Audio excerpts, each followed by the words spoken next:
स्मृतापि तरुणातपं करुणया हरन्ति नृणाम् अभङ्गुरतनुत्विषां वलयिताशतैर्विद्युतां कलिन्दगिरिनन्दिनी तटसुरद्रुमालम्बिनी मदीयमतिचुम्बिनी भवतु कापि कादम्बिनी।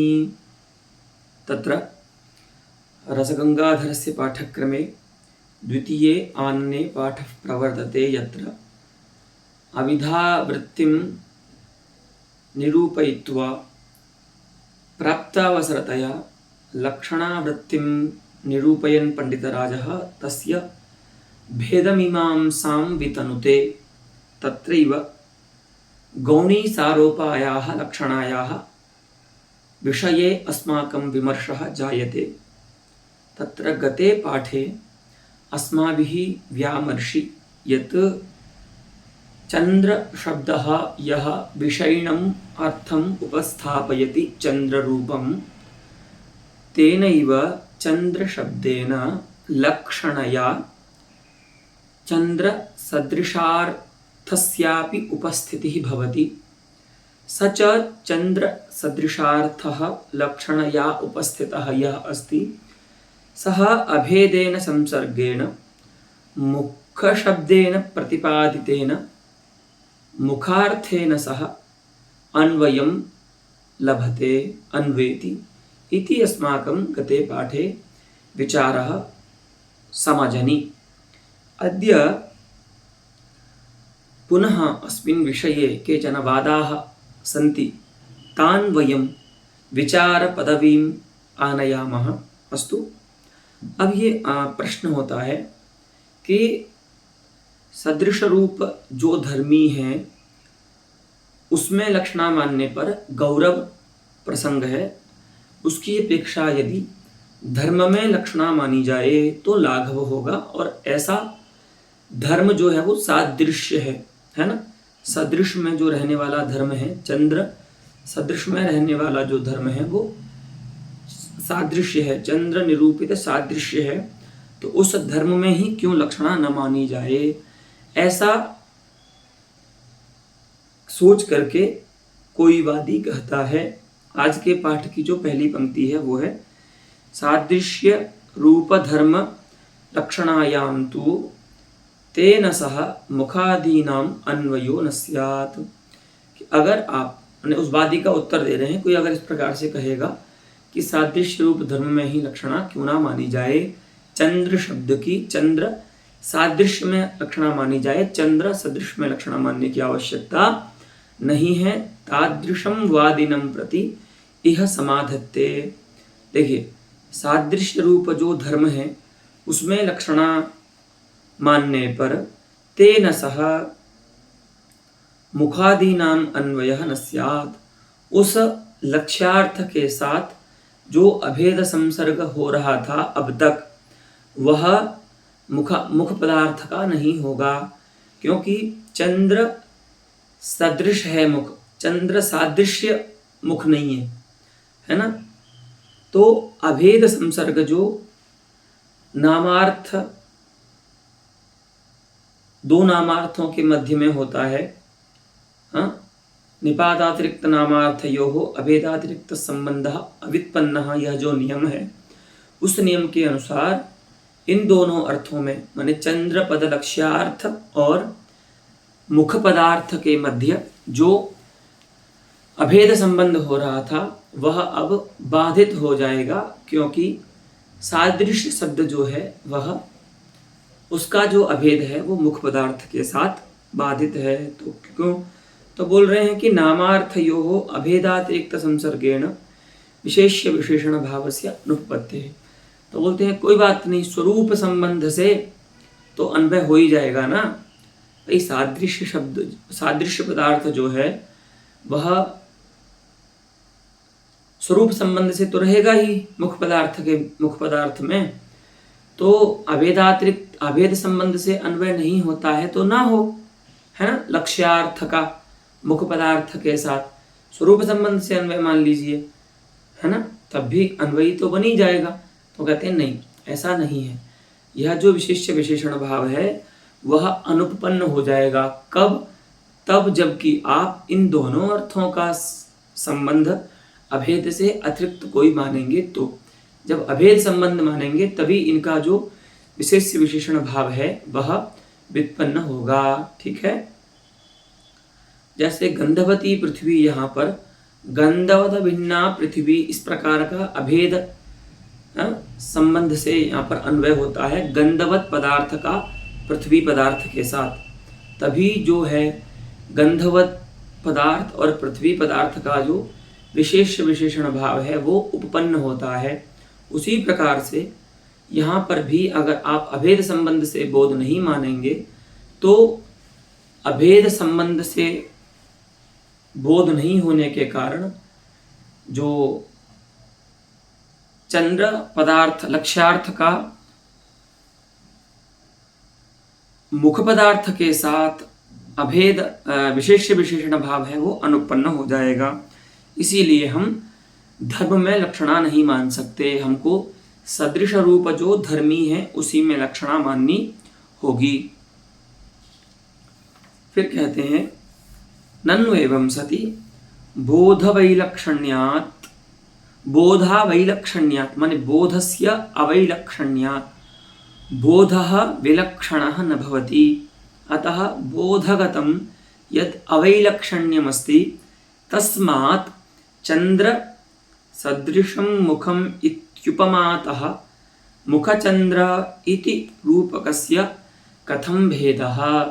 अच्छा, अब ये एक शंका कर रहे हैं। देखिए, ये कह रहे हैं कि अगर आप मुखम चंद्र इस रूपक के स्थल में भी इसी प्रकार से बोध मानते हैं, चंद्र सदृशम मुखम अर्थात चंद्र सदृशाभिन्नम मुखम, तो फिर उपमा से रूपक का जो भेद है वह सिद्ध नहीं हो पाएगा। यतो ही उपमायामपि तावान एव बोधः उपपद्यते यत्र सदृश शब्देन उपमा भवति, है ना। जहाँ पर सदृश इस उपमावाची शब्द से उपमा अलंकार होता है वहाँ पर भी इसी प्रकार का बोध होता है। अथवा सदृश शब्द ना भी हो, इवादि शब्द हो, तब भी चंद्र सदृशम मुखम इस प्रकार का ही बोध होता है। तो जब उपमा और रूपक दोनों अलंकारों में समान बोध होगा तो फिर उपमा अलंकार से रूपक का भेद कैसे सिद्ध होगा, है ना। अगर बोधगत अवैलक्षण्य है तो माने दोनों में से समान ही बोध हो रहा है, तो उपमातः रूपकस्य भेदः कथं सिद्ध्यति इति इदानीं प्रश्नः अस्ति अत्र।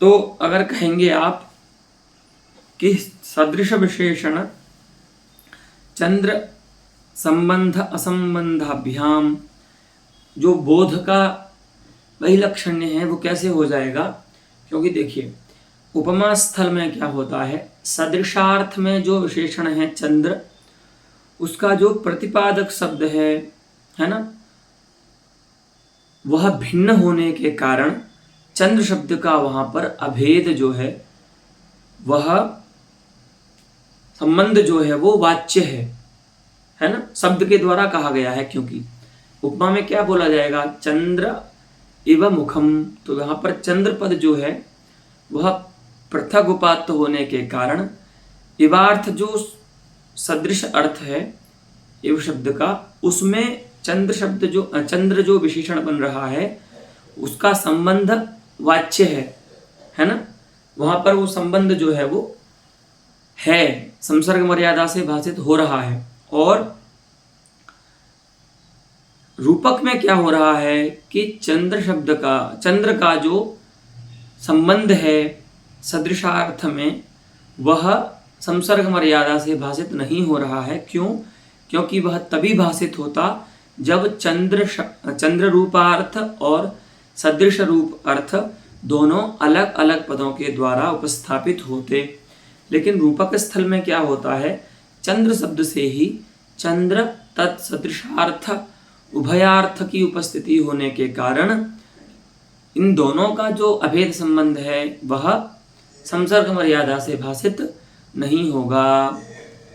तो यह आप भेद नहीं बता सकते, माने इस प्रकार से आप बोध में अवैलक्षण्य नहीं बता सकते, क्योंकि इस प्रकार से बोध में वैलक्षण्य आने पर भी, है ना, विषमता आने पर भी अलंकार से भेद तो सिद्ध नहीं होगा। वही कहते हैं बोधस्य वैलक्षण्य मात्रेण पृथक अलंकारतायाः असिद्धेः। अब जो वादी ने प्रश्न किया था कि बोध में अवैलक्षण्य है, तो वहां पर तो समाधान दे दिया कि नहीं, बोध में तो भेद सिद्ध हो सकता है। तो अब वादी कह रहा है कि मान लीजिए भेद सिद्ध हो भी गया है, बोध में आपने हमको वैलक्षण्य बता दिया, लेकिन केवल बोध में वैलक्षण्य होने से अलंकार का जो अलंकारांतर से भेद है उसकी सिद्धि नहीं हो सकती। अर्थात उपमातः रूपकस्य पृथक अलंकारतायाः सिद्धि बोध वैलक्षण्य मात्रेण न भवति, है ना। अगर आप ऐसा मानेंगे कि केवल विलक्षण बोध होने के कारण रूपक जो है वो उपमा से भिन्न है, तो मुखम चंद्र इवेत्यत्र चंद्र सदृशम इत्येतत् गतात् पृथक अलंकारता पत्तिः इति चेत। हाँ देखिए, उपमा के ही दो स्थल हैं, एक तो है मुखम चंद्र इव और चंद्र सदृशम मुखम, ये दो वाक्य हैं, दोनों में ही उपमा अलंकार है। तो अगर आप इस प्रकार से देखेंगे तो इन दोनों में भी भेद होने लगेगा, है ना। उपमा के ही दो वाक्यों से अलग प्रकार का बोध होता है, तो केवल बोध वैलक्षण्य को मान करके ही अगर आप भेद मान रहे हैं तो आपको उपमा में ही भेद मानना होगा, उपमा से ही। चंद्र एवं मुखम, इस उपमा से चंद्र सदृशम मुखम, इस उपमा का पार्थक्य की आपत्ति आएगी अगर आप बोध वैलक्षण्य को मान करके ही भेद कर रहे हैं। अस्तु, वही कहते हैं मुखम चंद्र इव इत्यत्र चंद्र सदृशम इत्येतद् गतात् पृथक अलंकारता पत्ति। यह जो उदाहरण है उससे पृथक होने के कारण, बोध जो है वो विलक्षण होने के कारण दो जगह जो उपमा है उसी में ही क्या हो जाएगी, पार्थक्य की आपत्ति, भेदापत्ति आने लगेगी। तो नहीं बोध वैलक्षण्य मात्रेण पृथक अलंकारता सिद्धिर्जायते। तर्हि उपमातः रूपकस्य भेदः कथं सिद्ध्येत् इति प्रश्नः एतावता उपतिष्ठत्येव। अस्तु, और बोध वैलक्षण्य को लेकर के आप भेद नहीं बता सकते, यह भी निश्चित हो गया है। तो अब अस्याः शंकायाः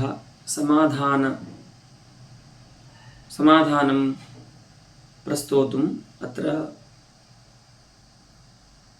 समाधानत्रयम् आचार्यः प्रस्तौति। अस्तु, तत्र प्रथमं समाधानम् इत्थमस्ति।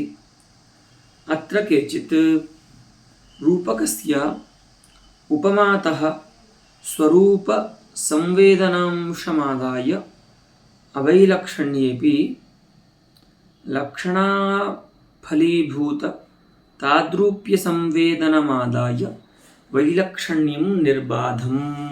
देखिए, बोध भी दो प्रकार के हो रहे हैं भैया, है ना।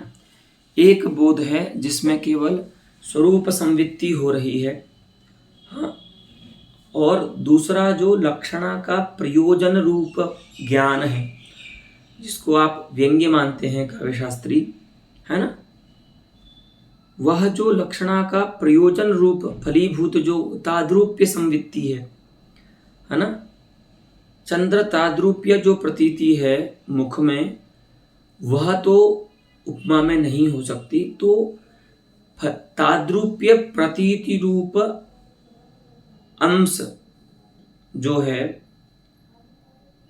उसको लेकर के तो भेद रूपक का उपमा से निर्बाध है, उसमें तो कोई समस्या नहीं है। देखिए दो प्रकार के बोध हो रहे हैं। ऐसे मानिए एक प्राथमिक बोध है और एक द्वितीय बोध है। तो प्राथमिक बोध जो हो रहा है उसमें स्वरूप संवित्ति मात्र हो रही है ना। तो उस अंश में यद्यपि उपमा से रूपक का भेद नहीं होता है, माने उस ज्ञान में अवैलक्षण्य होता है। ठीक है, तो देखिए वही बता रहे हैं कि रूपकस्य उपमातः स्वरूप संवेदनांशमादाय अवैलक्षण्येपि, अर्थात रूपक से उपमा का जो बोध है वह अविलक्षण होता है। कब? जब प्राथमिक रूप से होता है, स्वरूप मात्र का ज्ञान होता है ना। चंद्र सदृश मुख, इस सामान्य अर्थ का ज्ञान होगा, तब रूपक और उपमा इन दोनों में समान ही बोध होता है। लेकिन चूंकि रूपक में लक्षणा हुई है और यह जो लक्षणा है वह रूढ़ी लक्षणा तो नहीं है, प्रयोजनवती लक्षणा है, तो इसका कोई ना कोई प्रयोजन होगा। तो इस लक्षणा के प्रयोजन के रूप में जो ताद्रूप्य प्रतीति होती है, ये लक्षणा क्यों की आपने? चंद्र पदार्थ, चंद्र शब्द की चंद्र सदृशार्थ में, क्योंकि हमको चंद्र ताद्रूप्य प्रतीति मुख में करानी थी, है ना।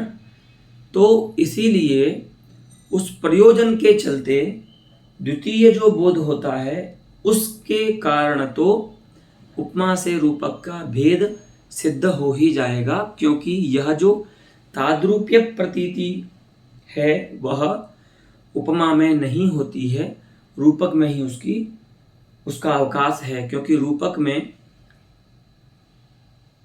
लक्षणा मानी जाती है और उस लक्षणा के प्रयोजन के रूप में यह ताद्रूप्य प्रतीति होती है। ठीक है, वही कहते हैं।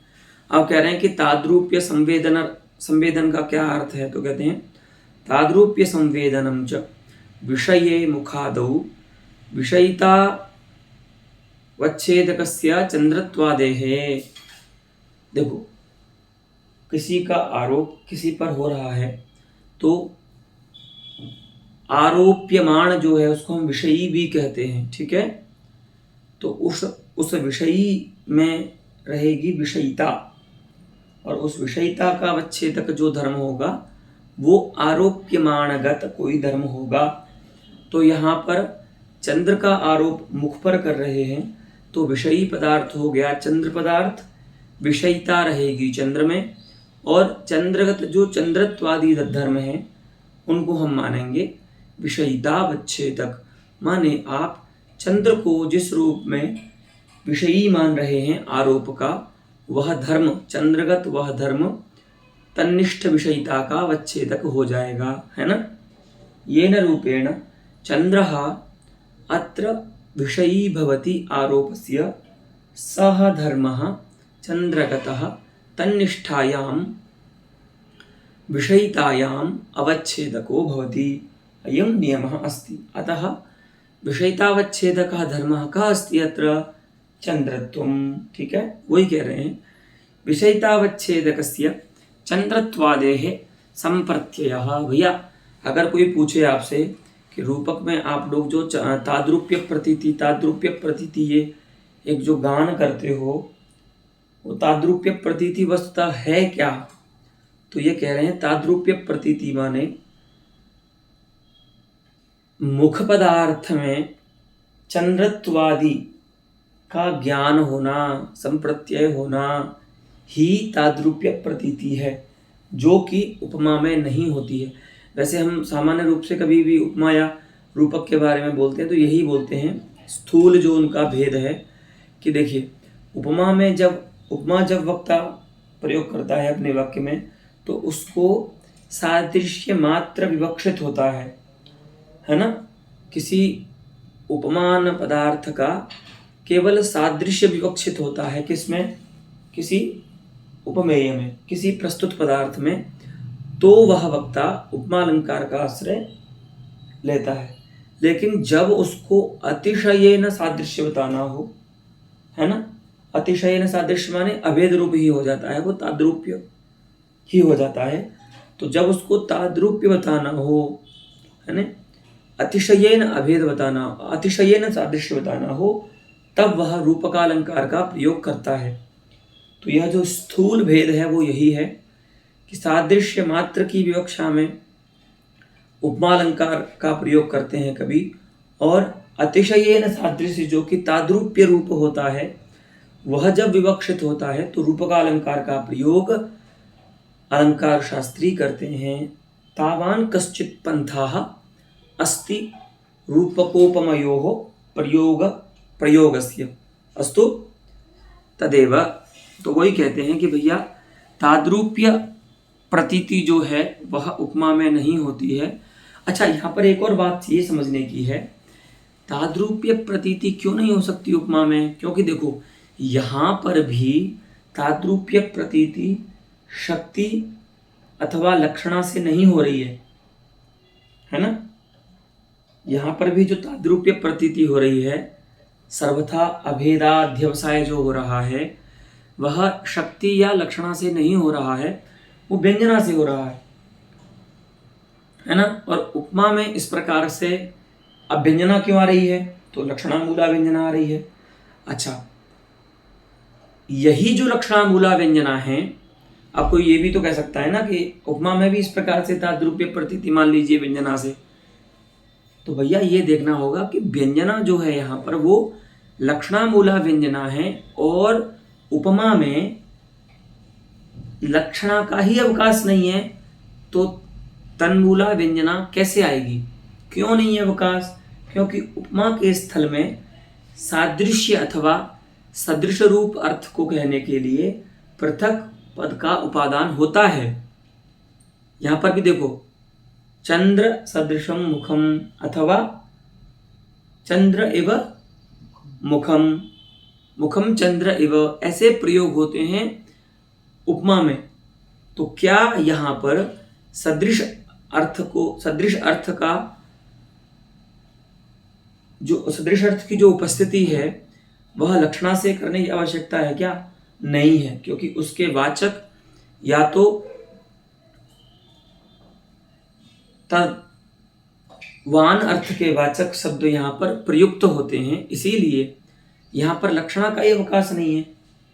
तो फिर तन्मूला व्यंजना कैसे होगी? ये इसीलिए ये प्रश्न नहीं हो सकता कि रूपक के समान ताद्रूप्य प्रतीति जो है वह व्यंजना से उपमा में भी हो जाएगी। अस्तु, लेकिन ताद्रूप्य प्रतीति का भी स्वरूप बता रहे हैं पंडित राज कि ताद्रूप्य प्रतीति का अर्थ है मुखादि विषय में, आरोप के विषय में विषयतावच्छेदक जो चंद्रत्वादि धर्म हैं उनका संप्रत्यय।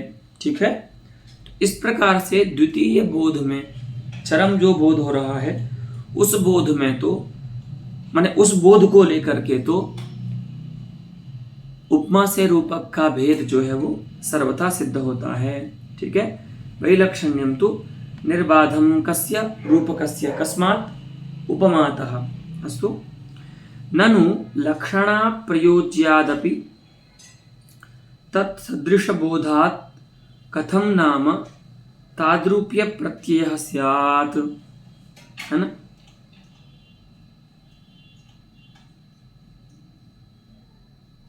हाँ, लक्षणा के द्वारा प्रयोज्य होने पर भी तत्सदृश जो बोध है, माने चंद्र सदृश जो बोध है, चंद्र सदृश जो बोध है वो लक्षणा के द्वारा कराया गया है ना, रूपक के स्थल में। देखो, तो अब यहाँ पर एक और प्रश्न कर रहे हैं वादी इस समाधान के विषय में। ठीक है, क्या बोल रहे हैं? देखिए कि लक्षणा के द्वारा होने पर भी यह जो तत्सदृश रूप बोध है, लक्ष्यार्थ का जो ज्ञान है, उससे कथम नाम ताद्रूप्य प्रत्यय स्यात्, उस अर्थ से ताद्रूप्य प्रत्यय कैसे होगा, ताद्रूप्य प्रतीति कैसे होगी, जिसको मान करके आप रूपक का उपमा से भेद सिद्ध कर रहे हैं। क्यों भैया, क्यों नहीं होगी? तो हेतु बताओ। तो हेतु बताते हैं, दो हेतु हैं। एक तो उपाय का अभाव है, माने व्यंजना का उपाय क्या है यहाँ पर, ठीक है। और भेद ज्ञानेन प्रतिबंधाच, देखो एक नियम होता है, तद्वत्ता बुद्धिं प्रति तदभाववत्ता निश्चयः प्रतिबंधकः, यथा अत्र घटः अस्ति इति ज्ञानं प्रति अत्र घटः नास्ति इति अभावस्य निश्चयः प्रतिबंधकः भवति। अगर आपको ये अभाव का निश्चय हो जाए कि अत्र घटः नास्ति, तो क्या ये ज्ञान हो पाएगा फिर कि अत्र घटः अस्ति? नहीं हो पाएगा। तो तद्वत्ता बुद्धि जो होती है उसका प्रतिबंधक होता है तदभाववत्ता जो निश्चय होता है। जैसे घटवत्ता बुद्धिम अत्र घटवत्ता भाव निश्चय, है ना, प्रतिबद्धनाति। उसी प्रकार से यहाँ पर चंद्र और मुख पदार्थ में जो भेद है वो ज्ञात है, मान लीजिए, है ना। चंद्र पदार्थ और मुख पदार्थ का भेद तो जहां पर जिन दोनों का भेद ज्ञात है उन दोनों का अभेदक ज्ञान नहीं हो सकता, क्योंकि उस अभेदक ज्ञान का प्रतिबंधक हो जाएगा पहले से उपस्थित वहां का भेदक ज्ञान जो है। अच्छा, आप कहोगे कि भैया भेदक ज्ञान कैसे हुआ? तो भेदक ज्ञान इसलिए हुआ क्योंकि सादृश्य जो होता है वो भेद में ही होता है, अभेद में सादृश्य नहीं होता। तो चूंकि आप चंद्र सदृश रूप अर्थ में लक्षणा करने के बाद उसका अभेद संबंध से मुख पदार्थ के साथ अन्वय कर रहे हैं, इसीलिए यह ज्ञात होता है कि सादृश्य वहां पर है। और सादृश्य किस में होता है? भेद में होने के कारण भेद वहां पर पूर्व से ज्ञात है। चंद्र पदार्थ और मुख पदार्थ का जो भेद है वो पहले से ज्ञात है। तो ज्ञात जो भेद है वह अभेद को, इनके अभेद को नहीं उत्पन्न होने देगा, ठीक है। तो दो कारण हैं। एक तो उपाय का अभाव है, कोई उपाय नहीं है जिससे ताद्रूप्य प्रतीति रूप ज्ञान उत्पन्न हो सके, है ना, उसका कोई कारण नहीं। और दूसरा,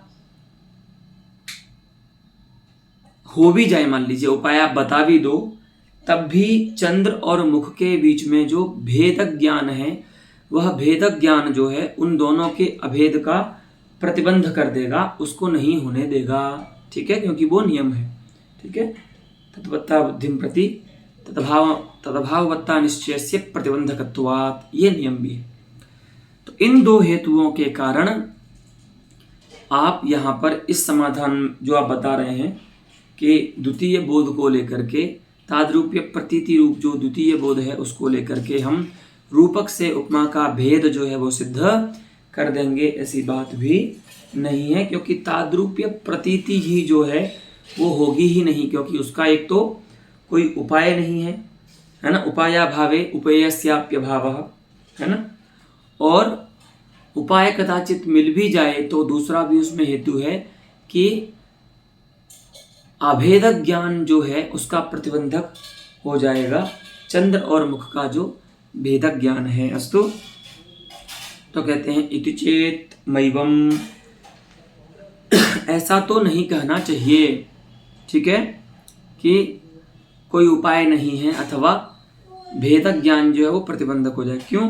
क्योंकि श्लेष स्थले इव, जैसे श्लेष के स्थल में एक ही शब्द से दो अर्थों के उपस्थित होने पर, है ना, वहां पर व्यंजना होती है, ऐसे ही बता रहे हैं। अत्रापि एक शब्दोपादानोत्थस्य व्यंजनस्य, यहाँ पर भी व्यंजना व्यापार उत्पन्न होगा। क्यों? क्योंकि यहाँ पर भी एक एक शब्दोपादेयत्व है दोनों अर्थों में, है ना। तो जैसे श्रेष्ठ स्थल में एक शब्दोपादानोत्तर रूप व्यंजना व्यापार उत्पन्न होता है, वैसे ही यहाँ पर भी चंद्र शब्द में ही,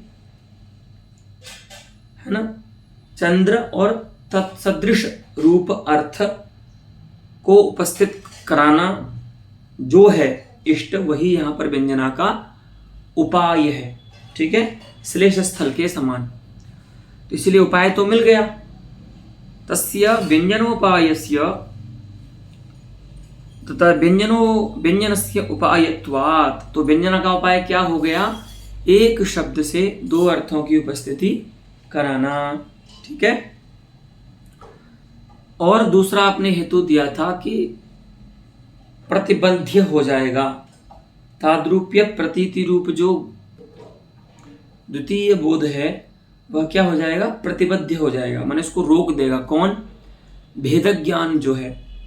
तो कहते हैं देखो भैया, यह जो आप नियम बोल रहे हो ना, ये शाब्दिक ज्ञान भी तीन प्रकार का होता है, अन्य ज्ञानों के लिए है। माने तीन जो प्रत्यक्षानुमा, अप्रत्यक्षानुमिति, उपमिति हैं, और शाब्दिक ज्ञान में भी जो शाक्त या लाक्षणिक शाब्दिक ज्ञान है, उन्हीं में ये नियम प्रवृत्त होता है कि तदवत्ता बुद्धिं प्रति तदभावत्ता निश्चयस्य प्रतिबंधकत्वम।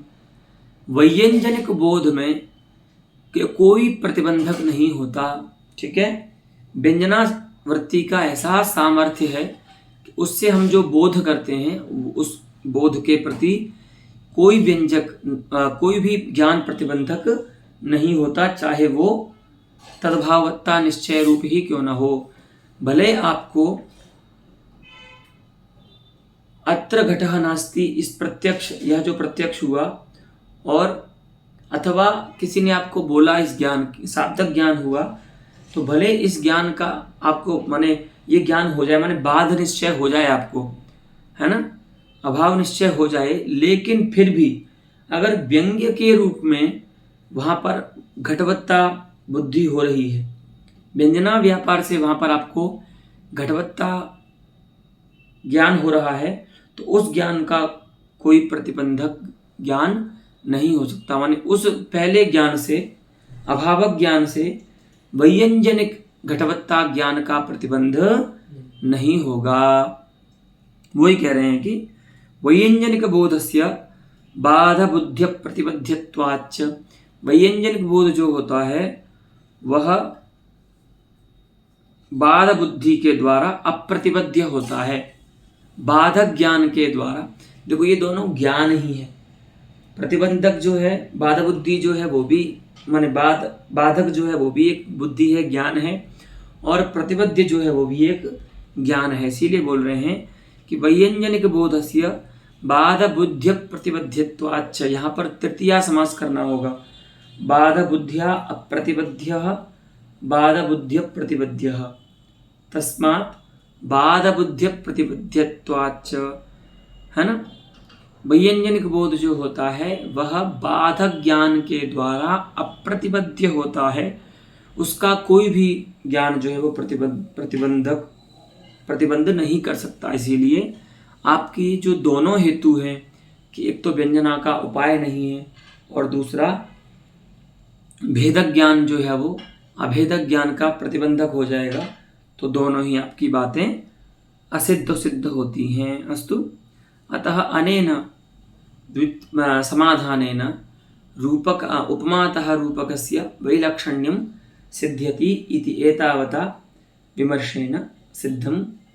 अस्तु, अब एक और प्रश्न आता है, अथ चंद्र तत्सदृशयोः एव एकपदोपात्तत्वात् चंद्र सदृशे चंद्रताद्रूप्यस्य प्रत्ययः यथा कथंचिदस्तु। ये भी प्रश्नार्थक अथ शब्द है ना। कि देखिए, अब मान लेते हैं कि चंद्र और तत्सदृश इन दोनों अर्थों की उपस्थिति एक पद से हो गई, अतः इन दोनों अर्थों में क्या रहा? एक पदोपात्तत्व रह गया। और ऐसा होने के कारण चंद्र सदृश जो है उसमें चंद्र ताद्रूप्य की प्रतीति हो गई। यहाँ पर थोड़ा ध्यान देना, थोड़ा सूक्ष्म विषय है ये। देखो, चंद्र शब्द से चंद्र और तत्सदृश अर्थ के उपस्थित होने के कारण चंद्र ताद्रूप्य की प्रतीति चंद्र सदृश रूपार्थ में हो गई। ये जैसे तैसे हो भी जाए, यथा कथंचित अस्तु। लेकिन आप जो कह रहे हैं कि मुख में चंद्र ताद्रूप्य की प्रतीति हो, वो तो कैसे होगी? देखो, तीन अर्थ हैं भैया, चंद्र, चंद्र सदृश और मुख। तो अब ये वादी कह रहे हैं कि द्वितीय चंद्र के ताद्रूप्य की प्रतीति द्वितीय जो चंद्र सदृश रूप अर्थ है उसमें अगर हो रही है तो हो, जो कि आपने अभी बताया है। चंद्र ताद्रूप की प्रतीति कहाँ होगी? जो दो अर्थ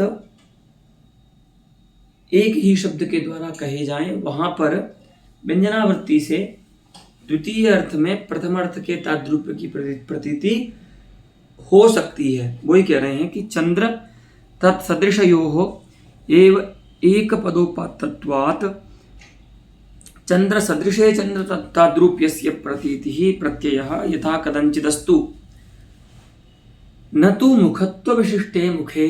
लेकिन भैया, मुखत्व विशिष्ट जो मुख शब्द है उसकी उपस्थिति तो चंद्र शब्द से नहीं हुई है ना, क्योंकि अभी आपने क्या बोला है?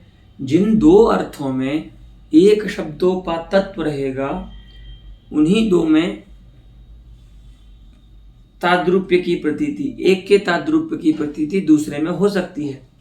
तो अगर आप ये बोल रहे हैं कि चंद्र ताद्रूप्य की प्रतीति चंद्र सदृश रूप अर्थ में हो रही है, तो हो जाए व्यंजना से, क्योंकि चंद्र शब्द से ही चंद्र और तत्सदृश अर्थ की उपस्थिति हो रही है। लेकिन मुख रूप जो अर्थ है उसकी उपस्थिति तो चंद्र शब्द से नहीं हो रही है।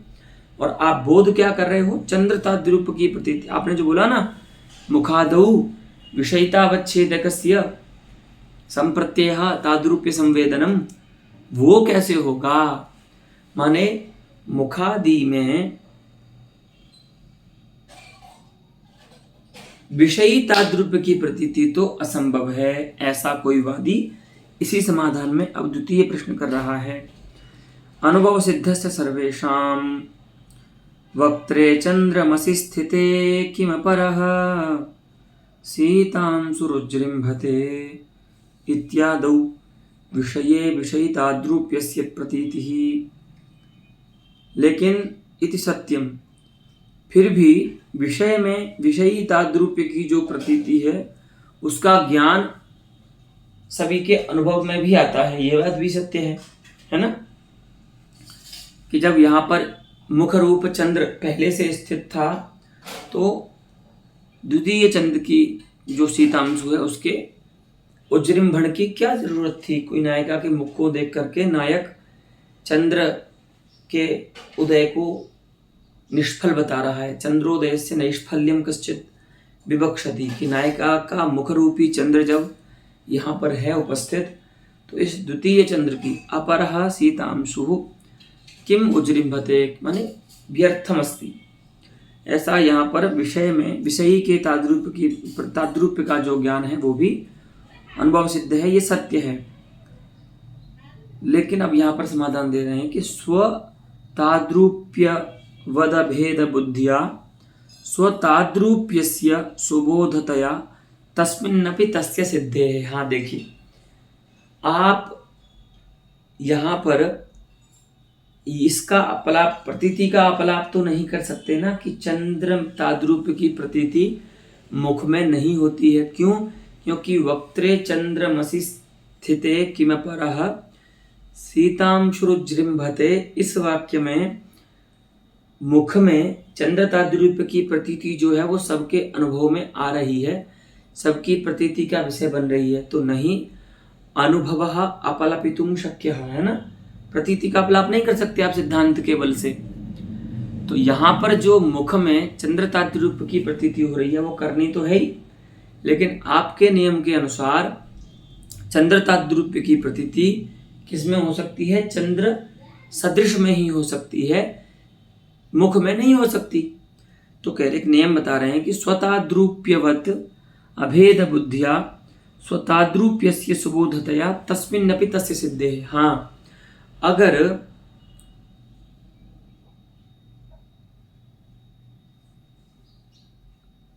चंद्र, देखो चंद्र सदृश का जो ताद्रूप्य है मुख में वो सिद्ध है, ठीक है। अभी हमने देखा है इस वाक्य से मुख में चंद्र ताद्रूप्य जो है वो सिद्ध है, लेकिन अब उसको युक्ति से कैसे लाएं, है ना, वो तो अनुभव का विषय बन रहा है, लेकिन इस नियम से उसको कैसे लाएं हम चंद्र ताद्रूप्य को मुख में। तो कह रहे हैं तस्मिन्नपि अर्थात मुखे और तस्य अर्थात चंद्र ताद्रूप्यस्य।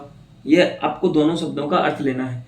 तस्मिन्नपि का अर्थ लेना है मुखे विषये और तस्य का अर्थ लेना है चंद्र ताद्रूप्यस्य, ठीक है। अब यहां पर देखिए स्वताद्रूप्यवद अभेद बुद्धिया, स्व शब्द से लेंगे चंद्र को, उसका जो ताद्रूप्य है वो किसमें है, चंद्र सदृश में है।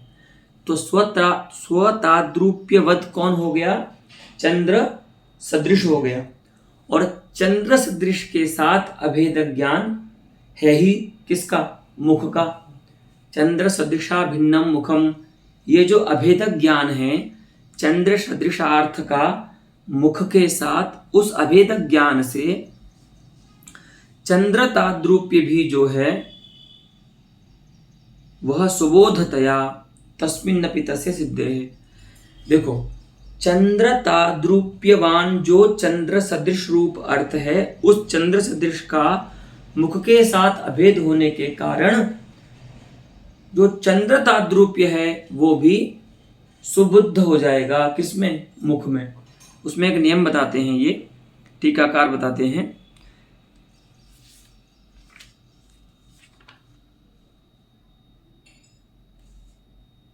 तदभिन्नाभिन्नस्य तदभिन्नत्व नियमात्, है ना।